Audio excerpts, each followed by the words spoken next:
알고란의 고란입니다. 네, 제가 비트코인을 넘어 디지털 자산 시대가 온다라는 제목으로 준비를 해봤고요. 사실 저 많이 모르실 것 같아서 준비를 했는데 제가 이걸 요청받았을 때와 지금 상황이 좀 달라져서 제가 많이 유명해졌습니다. 저 아시죠? 제가 본의 아니게 굉장히 많이 유명해졌는데요. 그래서 아마 구글에서 제 이름을 딱 치잖아요. 그럼 옆에 청산, 마진 뭐 이런 거 나올 거예요. 네, 그래서 제가 말씀드리는데 그래서 야 역시 나 저렇게 위험한 걸 하니까 그렇게 큰 손실을 보는구나라고 생각을 하실 텐데 먼저 강의를 시작하기 전에 제가 이 말씀만 드릴게요. 모든 투자 판단과 그에 따른 투자 결과는 투자자 본인의 책임입니다. 그리고 아울러서 제가 청산을 당한 다음에 야 시장 망했다라고 했는데 사실 보면은요 지금 여전히 33,000달러, 32,000달러에서 거래가 되고 있어요. 지난해 연말보다도 높은 가격입니다. 지난해 여름에 샀었다면 여전히 2배의 수익을 올리고 있는 겁니다. 시장은 망하지 않았고요. 다만 제가 너무나 강한 자기 확신과 상승에 대한 강한 믿음 때문에 리스크 관리를 제대로 못해서 그렇게 무리하게 디파이로 대출을 하는 투자를 했다가 이렇게 청산을 당한 거고요. 시장은 망하지 않았다는 점 말씀드립니다. 저는 중앙일보에 있었고요. 중앙일보에 있을 때 2017년 비트코인 붐 1차 붐이 이를 때 비트코인 투자를 시작하면서 제가 직접 투자해보고 제가 기사를 쓰는 그 코너를 맡았어요. 그리고 나면서 재밌더라고요. 공부를 하다 보니까. 그리고 이른바 블록체인이 갖고 있는 탈중앙화 정신에 매료가 돼가지고 관련 기사를 계속 쓰다 보니 네가 해라 라고 해서 중앙일보가 비트메인과 합작사 블록체인 미디어 조인디를 만들 때 제가 거기 창립 member로 조인하게 됩니다. 물론 안타깝게도요 그 비트메인의 추가 투자가 이루어지지 않아서 조인디는 서비스를 종료하게 됐습니다. 그리고 저는 이제 나와서 프리랜서 생활을 하고 있습니다. 최근 넥스트머니라는 저주받은 걸작이 있는데요. 왜 저주받았다라고 하냐면 당시 이게 붐이 확 일었을 때 정말 말도 안 되는 책들이 나와가지고 서점에서 되게 잘 팔리더라고요. 그래서 제가 비분 관계에서 제가 그 업계 전문가라는 현재 미래에셋에 있는 그 친구를 꼬셔가지고 굉장히 역작을 남겼습니다. 근데 나온 시점이 2018년 7월 시장이 떨어지고 있을 때. 그래서 아무도 관심이 없어지면서 역사의 뒤안길로 사라졌는데 오히려 최근에 찾는 분들이 있더라고요. 책은 읽는 것보다 사는 게 더 중요합니다. 언젠가는 읽게 되기 때문에 이렇게 해서 구구절절히 말씀을 드렸는데요. 어쨌든 제가 여기 나와서 아까 송성엽 대표님이나 이학년 대표님처럼 말할 수 있는 위치인지는 모르겠는데 그냥 대중적으로 쉽게 전달할 수 있는 사람이다라는 생각에서요. 쉬운 토픽으로 갖고 와봤습니다. 제가 그래서 돈이란 무엇인가? 비트코인의 탄생 그리고 지금 규제의 칼날을 벼리다. 그럼에도 기업도 투자한다. NFT 전성시대라고 들고 와봤습니다. 자, 돈이란 무엇인가라고 했을 때요. 돈 하면은 우리는 당연히 뭘 떠올리나요? 10,000원짜리 지폐나 50,000원짜리 지폐를 떠올리죠. 그것만 돈이냐라고 보면 과연 돈이 뭐지? 라는 생각을 하게 되죠. 예를 들어서 제가 이 10,000원짜리를 들고서 남아프리카 공화국 편의점에 가가지고 콜라를 먹고 싶다고 10,000원짜리를 내밀었습니다. 그러면 편의점 주인의 반응은 어떨까요? 이게 뭐야? 하겠죠. 저한테 콜라 안 줘. 이게 종이 쪽지를 나한테 내밀어서 어쩌자는 거지? 라는 반응이 보이겠죠. 그런데 제가 만약에 10달러짜리 지폐를 그 주인에게 내밀었다라고 하면 US 달러 그 주인은 어떤 반응을 보일까요? 당연히 콜라를 저한테 팔 겁니다. 왜? 남아프리카 공화국에 있는 편의점 주인에게는 대한민국의 원화는 돈이 아닙니다. 미국 달러는 돈이고요. 그러면 왜 대한민국 원화는 나에게는 돈인데 남아프리카 공화국에 있는 편의점 주인에게는 돈이 아닐까요? 자, 돈이란 건 특정한 커뮤니티, 그 사회에서 가치가 있다고 인정되는 그 무엇입니다. 그렇기 때문에 원화는 대한민국이라는 경제권 안에서는 가치가 있는 것이지만 대한민국이라는 경제권을 벗어나서는 가치가 없는 게 되는 거죠. 그럼 미국 달러는 왜 남아프리카 공화국에서 통하냐? 미국 달러야말로 기축 통화이기 때문에 지구에서는 통용됩니다. 그런데 만약에 외계로 나갔다고 했을 때 저기 어제 안드로메다에서 외계인들에게 달러를 내밀면 그 외계인들은 뭐야? 이럴 거예요. 왜? 달러는 지구 안에서 통용되는 기축통화이기 때문이죠. 이렇게 돈이라고 하는 건 그 커뮤니티가 믿으면 됩니다. 박상기 법무부 장관이 2018년 1월 11일 날 기자 간담회를 하면서 거래소를 폐쇄하겠다는 발언을 하면서 이런 말을 했어요. 기자들이 야 그럼 거래소 폐쇄하면 개인들끼리 거래하는 건 어떻게 하실 거예요? 라고 했더니 박 장관이 개인과 개인이 아무 쓸모없는 돈덩어리를 놓고 좋은 거니까 사라고 하고 샀다고 해도 그걸 막을 수는 없다라고 했어요. 자, 근데 실제로 돌덩어리가 화폐로 쓰인 곳이 있었습니다. 왜? 남태평양에 있는 서태평양의 미크로네시아 연방에 속한 야프 섬에서는요, 실제로 돌덩어리가 돈으로 쓰였고요. 이 돌덩어리의 크기와 무게에 따라서 가치가 달랐습니다. 이게 밀턴 프리드만의 화폐 경제학에 나온 실제 사례입니다. 물론 지금은 안 쓰입니다. 왜 안 쓰이냐? 제가 아까 폐쇄적인 공동체 안에서 가치가 있다라고 믿어야 된다라는 말씀을 드렸는데요. 2차 세계대전이 벌어지면서 여기 독일군이 들어오거든요. 외부인이 들어와서 봤을 때는 이 돈이 돌덩어리가 돈이 말이 안 되는 거잖아요. 그렇기 때문에 이들이 믿고 있었던 폐쇄적 공동체가 유지하고 있던 가치 체계가 무너지면서 더 이상 돈이 아니게 됐습니다. 하지만 돈이라고 하는 건 그야말로 화폐제도란 돈이란 뭐냐? 신뢰만 있다면 모든 돈이 될 수 있고요. 화폐제도란 믿음을 전제로 한 거대한 기호체계다라고 볼 수 있는 겁니다. 자, 그러면 이 돈 같은 경우에 우리가 화폐를 떠올릴 때요. 화폐는 영원할 것 같잖아요. 근데 생각해보면요. 화폐가 영원하지 않습니다. 예를 들어서 짐바브웨인데요. 이게 아이폰 6가 2014년에 출시됐는데 당시에 짐바브웨 달러로 아이폰 6를 사려면 일단 USD로는 700달러가 있으면 됩니다. 그런데 짐바브웨 달러로는 35회 5,350경 짐바브웨 달러가 있어야 되는 거예요. 아마 저기 리어커에 있는 돈으로는 한 달걀 한 개 정도 살 수 있을까 싶은 그 정도 수준이죠. 이렇게 그 믿음 체계가 무너지면 돈이라고 하는 게 아예 가치가 없어지는 수준까지 떨어집니다. 이게 그러면 이른바 후진국에서만 벌어진 일이냐라고 보면 아니죠. 독일 바이마르 공화국 시절 1차 세계대전 끝나고 그 배상금을 내야 되잖아요. 독일이. 돈이 어디 있어? 돈을 찍었죠. 그러면서 막대한 하이퍼 인플레이션이 벌어집니다. 그래서 애들이 지금 현재 돈을 가지고 블럭놀이를 하고 있고요. 저기 여자분은 돈을 가지고 땔감으로 쓰고 있습니다. 그래서 실제로 봤더니요. 지금까지 나왔던 법정 화폐 가운데 지금까지 남아있는 게 하나도 없다라고 볼 수 있습니다. 하이퍼 인플레이션 때문에 사라졌고 뭐 독립하거나 전쟁을 하거나. 지금까지 역사상 남아있는 법정 화폐의 평균 수명은 27년이고요. 가장 오래된 사실 우리가 돈이라고 받아들인 건 금. 2600년의 역사를 갖고 있습니다. 금이 가장 오래된 돈인 셈이죠. 그러면 야 달러는 아니잖아. 달러는 괜찮잖아라고 생각할 수 있잖아요. 근데 달러의 실제 가치가 어떻게 됐냐를 보면 놀랍습니다. 이게 보면 연준의 자산 규모인데요. 보시면 아시겠지만 2008년에 갑자기 쫙 늘었어요. 왜? 금융위기 극복을 위해서 연준이 양적 완화에 들어가면서.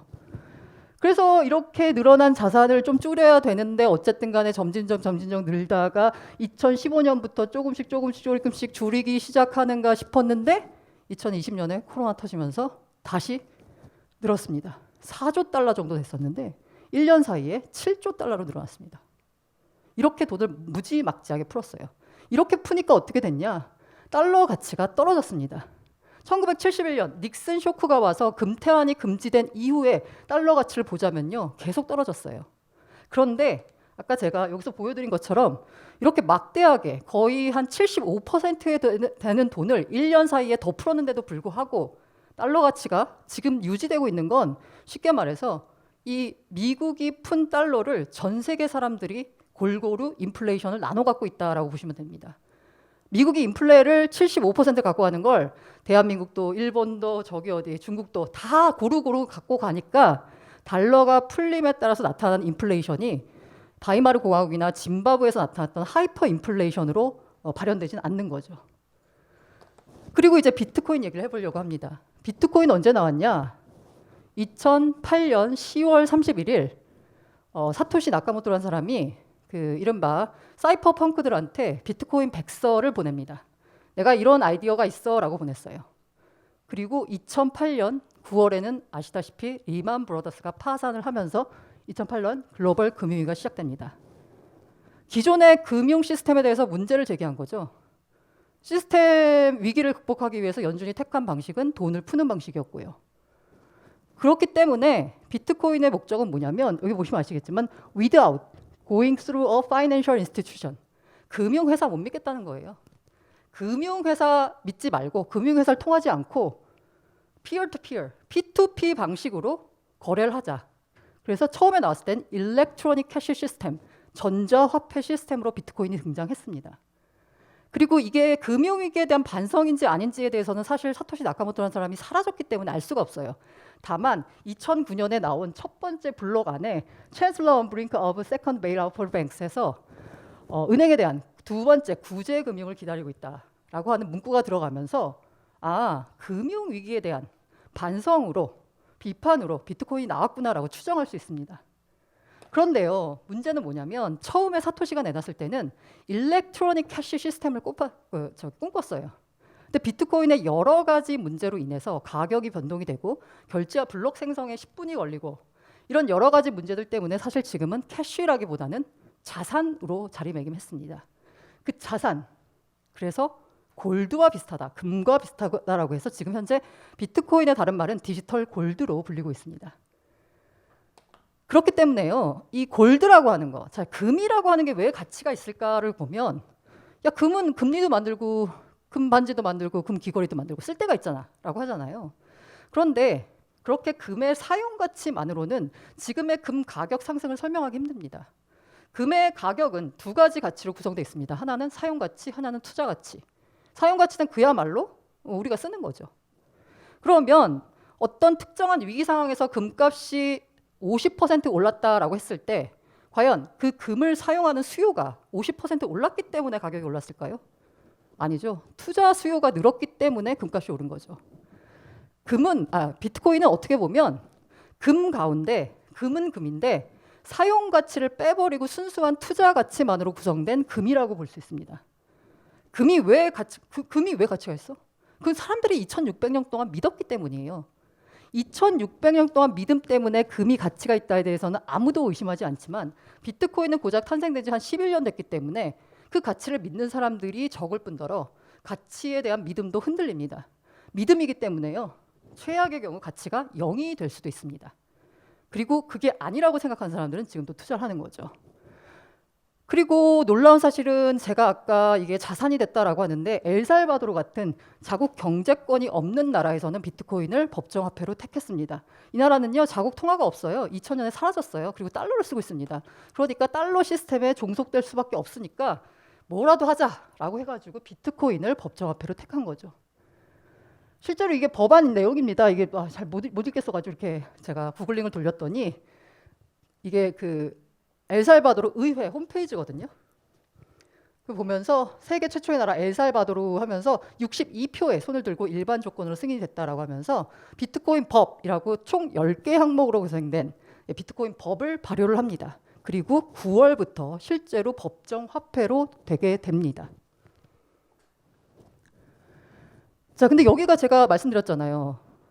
그래서 저게 뭐지? 비트코인을 어떻게 법정 화폐로 하냐는데 이 나라 입장에서는 그 살인율이요, 10만 명당 100명이 넘을 정도로 세계 1위의 살인율을 자랑하고요, 깽단이 너무 많아가지고 아예 그냥 굉장히 위험하고 그러니까 사회 구조 자체가 무너진 거예요. 이때 밀레니얼 독재자라고 불리는 이 거의 독재자가 나타나가지고 뭐라도 하는 거죠. 일종의 독재자의 움직임 볼 수 있는 게 대표적으로 올 초에 무슨 일이 있었냐면 이 독재자가 군인과 경찰을 끌고 의회에 들어왔어요. 그래서 의회를 장악하고 법안을 통과시켰습니다. 그 법안이 뭐냐면 깽단 척결을 위해서 경찰과 군인에 투여되는 예산을 더 늘려라라는 거였거든요. 이게 당시로만 해도 이 사람이 소수파였거든요. 양당 정치 체제에서 나온 사람이 아니라 제3당에서 나온 사람이라서 의회 선거가 치러지기 전까지는 대통령이긴 하지만 의회에 세력이 없었어요. 근데 법안을 통과시켜야 되니까 경찰하고 군인을 데리고 의회로 들어간 거죠. 독재자 맞습니다. 맞는데 그럼에도 불구하고 시민들은 90%의 지지를 보낸다는 거죠. 이런 상황이기 때문에 아마도 엘살바도르가 비트코인을 법정화폐로 택한 겁니다. 그런데 이게 비트코인이 잘 나가고 있었는데 문제가 뭐냐면 규제의 칼날을 벼리다 규제가 시작이 됩니다. 이게 레이 달리오가 한 말인데요. 레이 달리오도 본인도 비트코인에 투자하고 있다라고 말하면서 채권보다 낫다라고 얘기했어요.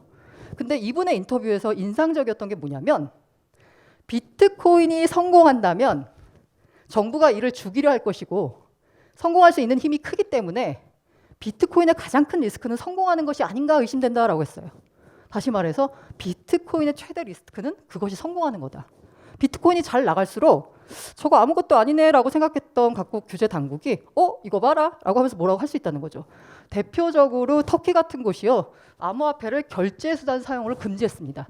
암호화폐 자체를 금지하는 게 아니고요. 결제 수단으로 사용하는 걸 금지했어요. 왜? 리라화 가치가 폭락하고 리라화 가치가 불안정하니까 사람들이 리라화를 쓰는 게 아니라 결제에 비트코인을 쓰는 거예요. 이거 안 되잖아요. 그래가지고 금지하는 법안을 내놨더니 이렇게 문제가 됐던 거고요. 대표적으로 중국이 비트코인에 대한 강한 경계심을 뿜고 있는 나라입니다. 그래서 유허 부총리가 나와서 5월 달에 비트코인 채굴과 거래를 금지한다라고 했어요. 단속한다라고. 유허 부총리가요. 그 중국에서는 메시지도 중요하지만 그 말을 누가 하느냐가 굉장히 중요한 포인트라고 합니다. 유허가 시진핑의 오른팔이래요. 그 사람이 나와서 비트코인에 대한 강력한 규제 의지를 밝히자 비트코인 가격이 사실 많이 떨어졌죠. 그럼 왜 했을까를 보면 왜 이렇게 강하게 세게 나왔을까를 보면 일단 중국 같은 경우에 투기를 방지하기 위해서입니다. 특히나 코로나19 이후에 부동산 버블이 굉장히 심각하거든요. 이렇게 부동산 버블이 심각해지면 사실 민중 봉기가 일어날 수도 있습니다. 그것뿐만이 아니라 자산 버블, 비트코인까지 버블이 생기면 관리가 안 되는 거예요. 그래서 세게 규제에 나선 거고요. 두 번째는 환경적인 이유, 채굴이 석탄 발전으로 이어지기 때문에 지금 모두가 다 탄소 제로를 지금 달성해야 되기 때문에 채굴 산업 자체를 죽여야 됩니다. 세 번째가 가장 핵심일 텐데요. 자본의 해외 유출 방지를 위해서. 왜냐하면 비트코인을 통해서 부자들이 해외로 자본을 빼돌리는 경우가 많았기 때문이거든요. 이것과 연결되는 게 바로 디지털 위안입니다. 중국 정부가 발행하는 금융 데이터를 다 통제할 수 있는 디지털 위안 발행을 위해서는 민간 화폐고 정부가 컨트롤할 수 없는 비트코인은 사실 사라져야 될 존재인 거죠. 중국 같은 경우에 디지털 위안을 추구하는 목표가 두 가지가 있습니다. 하나는 국외가 있고요. 하나는 국내가 있습니다. 국외로 보자면요. 이게 무역 규모가 중국이 전 세계 차지하는 규모가 20%가 넘을 텐데 전 세계에서 결제 통화로 쓰는 건 2.4%밖에 안 돼요. 중국 입장에서는 아무리 자기가 제조업에서 뭘 성과를 이뤄도 금융을 장악한 미국 통제하의 시스템에서는 세계 1등 국가가 될 수 없는 거죠. 그래서 위안화 굴기를 시도했으나 잘 안 됐죠. 근데 이번에 디지털 위안화를 추구하면서 위안화 굴기를 달성하려고 하고 있습니다. 왜 위안화 굴기가 안 됐냐를 보면 국제 금융 시스템이 미국 위주로 짜여 있어요. 달러 위주로. 그런데 디지털 화폐를 쓰면, 디지털 위안을 쓰면 기존의 금융 시스템을 이용할 필요가 없습니다. 대내적으로는요. 지금 현재 엔트그룹의 알리페이가 모바일 결제 55.6%, 텐센트의 위챗페이가 38.8%, 민간이 금융 데이터를 다 갖고 있어요. 정부가 보기에 이 데이터, 정보라고 하는 건 그 권력의 핵심이거든요. 그런데 금융 정보를 얘네가 갖고 있다? 이거 말이 안 되는 거죠. 그래서 이걸 디지털 위안으로 돌리고 엔트그룹과 텐센트그룹을 외탄이라고 불러가지고 뭐라고 한마디씩 하는 거예요. 지금 현재 플랫폼 기업들에서 나타나고 있는 중국의 압박이, 중국 정부의 압박이 다 모두 같은 맥락이라고 보시면 됩니다. 그렇지만 그럼에도 기업은 투자를 하고 있습니다. 그렇기 때문에 그 2017년, 18년처럼 가격이 폭락하는 일이 없는 겁니다. 자, 비트코인 트레저리라고 지금 누가 비트코인에 투자하고 있나를 보여주는 건데요. ETF, 국가, 그다음에 상장 기업, 그다음에 비상장 기업 해서 이게 투자한 규모가 나타나는데요. 이 대표적으로 상장 기업 가운데서 마이크로 스트래터지라고 여기는 빚내 가지고 비트코인 사는 회사입니다. 두 번째가 테슬라, 눈에 띄죠? 네, 현재 한 42,902개의 비트코인을 갖고 있는 것으로 추정이 되고 있고요. 스퀘어는 결제 회사인데 여기 잭도시라는 CEO가 비트코인 전도사라는 별명이 붙은 정도입니다. 보이시겠지만 코인베이스, 거래소니까 당연히 있을 테고요. 눈에 띄는 회사가 넥슨. 여기 넥슨은 사자마자 물린 케이스인데 1,717개의 비트코인을 들고 있습니다. 마이크로 스트래터지라는 비트코인을 가장 많이 들고 있는 회사의 2020년 애뉴얼 리포트입니다. 보시면 비즈니스 오버뷰에서 이 사업의 목적이라고 이제 우리 그 다트 보고서 들어가면 나오잖아요. 여기 보면 재밌는 게 뭐냐면 마이크로 스트래터지는 두 가지 전략을 갖고 있다라고 해요. 비즈니스를 운영하면서. 하나는 뭐냐? 우리의 엔터프라이즈 애널리틱스 소프트웨어 비즈니스를 키우는 거고, 또 하나는 other strategy is to acquire and hold 비트코인이라고 했어요. 아예 이걸 사업 목적에 넣어놓은 거예요. 자, 이 회사가 재밌는 게 buy가 아니고요, acquire예요. 이 얘기는 뭐다? 단순하게 비트코인을 샀다 팔았다 하는 단기 자산이 아니라 일종의 회사를 M&A 하는 느낌으로 비트코인을 지금 사고 있다라는 걸 아예 사업 보고서에 밝힌 겁니다. 이게 바로 이 회사예요. 빚내서 지금 계속 사고 있습니다. 그럼에도 여전히요, 지금 평균 매수 단가가 26,000달러이기 때문에 여전히 플러스권에 있습니다. 또 샀습니다. 이렇게 계속 사고 있습니다. 네, 넥슨 역시나 왜 샀을까를 보면 현금 자산의 하나로 판단하고 있고 화폐 가치 하락에서 비트코인을 선택했습니다. 물론 지금 물려있지만 여전히 홀딩하고 있고요. 그리고 이게 기업 입장에서는 비트코인 투자했을 때 좋은 점 중에 하나가 뭐냐면 가격이 오르면 좋죠. 가격이 떨어지면 평가 손으로 잡을 수 있습니다. 그렇게 되면 세금을 절약할 수 있어요. 여기에 대해서 말이 많아요. 이익이 늘어났다고 해서 잡진 않습니다. 그런데 손실을 보면 평가 손으로 잡아요. 이렇게 되면 세금을 아낄 수가 있기 때문에 문제가 많다라는 얘기가 나오겠지만 어쨌든 회계를 보수적으로 해야 된다라고 해가지고 이렇게 하고 있고요. 실제로 그래서 마이크로 스트래터지 같은 경우에도 이 비트코인 평가 손실을 잡아가지고 세금을 절약했던, 한 푼도 안 낸 케이스입니다. 자, 그래서 NFT 전성시대라고 제가 들고 와봤어요. 지금까지 제가 비트코인 얘기를 했는데요. 지금 비트코인으로 촉발된 디지털 자산 시장의 흐름은 정말 도도하게 흘러가고 있어서 어디로 향할지 모르겠습니다. 최근에 가장 각광받고 있는 분야가 NFT라서 제가 NFT를 한번 들고 와 봤습니다. 자, NFT 많이 들어보셨죠? 네. 최근 들어서 뭐 여러 가지로 굉장히 사업들이 많이 나오고 있어서 주목을 받고 있는데요. 제가 이 인호 고려대학교 교수님의 인터뷰를 갖고 와봤어요.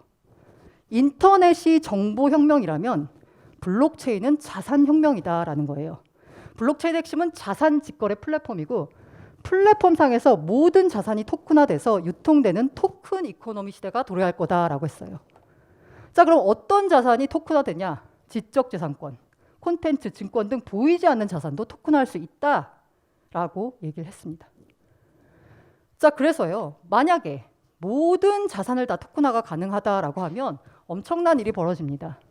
자, 이게요, 에르난데스 데 소토라는 페루 경제학자가요, 법적 보호를 받지 못하고 죽은 자본, 데드 캐피탈이라는 표현을 썼는데 이게 전 세계적으로 12경원에 달한다라고 합니다. 그런데요, 만약에 이 죽은 자본을 토큰화 시켜서 유동화할 수 있다면 새로운 자본, 뉴 캐피탈이 탄생하는 겁니다. 상상할 수 있는 모든 것이 거래되는 세상이 열리는 거죠. 그 대표적인 토큰화의 방식이 바로 NFT입니다. NFT가 각광을 받은 가장 대표적인 케이스 중에 하나가 이제 미술품 시장인데요. 이게 뒷샹의 샘이라는 작품이거든요. 1917년 4월에 뒷샹이 이걸 전시회 작품으로 제출했어요. 난리가 났죠. 뭐야? 이랬는데. 근데 결과적으로 이 뒷샹이 결국 근대 미술의 혁명을 불러옵니다. 과연 미술이란 무엇인가에 대해서 다시 생각하는 거죠. 이거는 그냥 이미 만들어진 그냥 변기회사가 파는 변기였거든요. 근데 그 변기가 미술품이 자리 잡고 있는 전시 공간에 놓이자, 그리고 그 전시 공간에 놓인 그 제작자의, 창작자의 의도가 반영이 되면서 이게 갑자기 예술품이 됩니다. 그리고 비싸게 거래가 되는 거죠. 자, 뒷샹으로 시작되면서 미술에서는 굉장히 이해할 수 없는 일이 벌어집니다. 대표적으로요, 앤디 워홀 작품이에요. 앤디 워홀은 실크 스크린 방식입니다. 실크 스크린은 뭐냐? 판화죠. 찍고 싶은 대로 찍어낼 수 있습니다. 미술품이 갖고 있었던 아우라, 우리가 루브르 박물관에 가서 모나리자를 실물을 볼 때 느끼고 싶은 건 뭐냐면 실물이라는 그 미술품을 접했을 때 느낄 수 있는 아우라, 그걸 느끼기 위해서거든요. 근데 이 실크 스크린 방식의 앤디 워홀 작품은 단 하나의 그 무엇이 없어요. 복제가 가능하니까. 그럼 여기서 어떻게 아우라를 가질 수 있지? 라고 생각하는 거죠. 우리가 아우라에 대해서 다시 한번 생각하게 되는 계기가 된 거죠. 물론 앤디 워홀의 경우에는 이 가치를 보존하기 위해서요, 무조건 찍는 건 아니고 작품에 숫자를 부여해가지고 일정 숫자만 찍어냈습니다. 어쨌든 이 앤디 워홀의 작품은 뭐냐면요, 예술에 대한 도전인 거죠. 이 사람은, 앤디 워홀은 자기의 작업실을 팩토리라고 불렀어요. 공장. 현대 예술의 가치에 대해서 다시 한번 질문을 하는 겁니다. 그러면서 예술에 대한 개념이 바뀌게 되는 거죠. 그리고 올해 화제가 됐던 게 바로 이겁니다. 이게 JPG 파일입니다. 비플이라는 디지털 아트 작가가 만든 작품인데요. 이게 무려 780억 원에 팔리게 됩니다. 이거 NFT화 해가지고요. 근데 이 작품은 제가 여기다 썼잖아요. 이렇게 파일을 갖다 썼잖아요. 누구나 이 파일로 갖다 쓸 수 있습니다. 그런데 누구나 갖다 쓸 수 있는 파일에 어떻게 170억을 주지? 라고 생각할 수 있잖아요. 자, 아까 앤디 워홀의 실크 스크린 단계만 해도 실크 스크린으로 찍어내는 작품을 몇 개로 하느냐가 창작자가 통제할 수 있었어요. 근데 디지털 세상으로 넘어오면 디지털 아트지만 무한 복제가 가능합니다. 그리고 디지털이 됐을 때 원본 손실 가능성이 거의 없습니다. 뭐 없다라고 봐야죠. 아무리 복제가 돼도 원본은 사라지지 않는 거예요. 그리고 원본의 개념 자체가 없습니다. 그러면 이 디지털 아트 작품에서 어떻게 인간은 아우라를 느낄 수 있을까에 대한 고민으로 나온 게 바로 이 NFT입니다. 뭔 소리냐? 인간이라고 하는 게 기본적으로 소유욕이 있거든요. 그리고 그 디지털 작품에서도 뭔가 아우라를 느끼고 싶어요. 그러면 내가 이거 진품을 갖고 있어, 네가 진본을 갖고 있어 라는 걸 누가 인증해 줘야 되는 거잖아요. 그 인증을 어떻게 한다? NFT로 하는 겁니다. 비플 작품을 780억에 산 사람이나 저나 다 그냥 컴퓨터 스크린으로 똑같이 볼 수 있는 건 마찬가지인데요. 진품 인증서는 산 사람만 갖고 있습니다. 그 진품 인증서를 통해서 디지털 아우라를 그 소유권자는 갖게 되는 거죠. 자, 이게 지금 NFT 전성시대라고 해가지고 바이낸스라는 거래소가 문을 연 NFT 마켓입니다. 지금도 한번 솔드아웃 됐고요. 여러 가지 작품들이 있습니다. 보시면 가격이 나와 있죠. 예를 들면 저기 안 팔린 작품 중에 타임슬라이스 두바이라는 작품 있잖아요. 가격이 $10,000예요. BUSD가 달러입니다. 네. 바이낸스라는 거래소에서 거래되는 달러입니다. 자, 저 작품을 $10,000에 사시겠어요? 잘 모르겠습니다. 근데 솔드아웃 된 거 볼까요? 더 라이벌 무얼 에디션이라고 한 게 $3,300입니다. 솔드아웃이 있어서 잘 보이진 않지만 솔드아웃 됐다는 얘기는 누군가 샀다는 얘기죠. 3,300만 원, 한 350만 원에. 이렇게 지금 NFT 시장이 형성돼 있습니다. 그리고 최근에 나왔던 것 중에요, 두나무가 JYP의 창업자인 박진영 프로듀서의 지분 2.5%를 매수했습니다. 이게 뭐냐? 두나무는 NFT화 할 수 있는, 자산을 NFT화 할 수 있는 기술을 갖고 있는 회사거든요. 그런데 자산을 NFT화 한다고 했을 때 이 자산, NFT화 할 수 있는 가장 대표적인 자산이 바로 IP입니다. 지적재산권.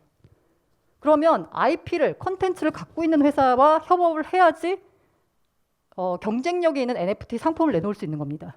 그래서 JYP랑 손을 잡은 거고요. 조만간 NFT 관련된 합작 법인을 설립한다라고 합니다. 그리고 NFT가 결과적으로 해서 가장 궁극으로 발전하게 되면 요즘 많이 나오고 있는 메타버스와 연결이 됩니다. 메타버스가 그야말로 가상 공간이기 때문에요. 그 공간 안에서 거래되는 자산은 디지털 자산일 수밖에 없고요.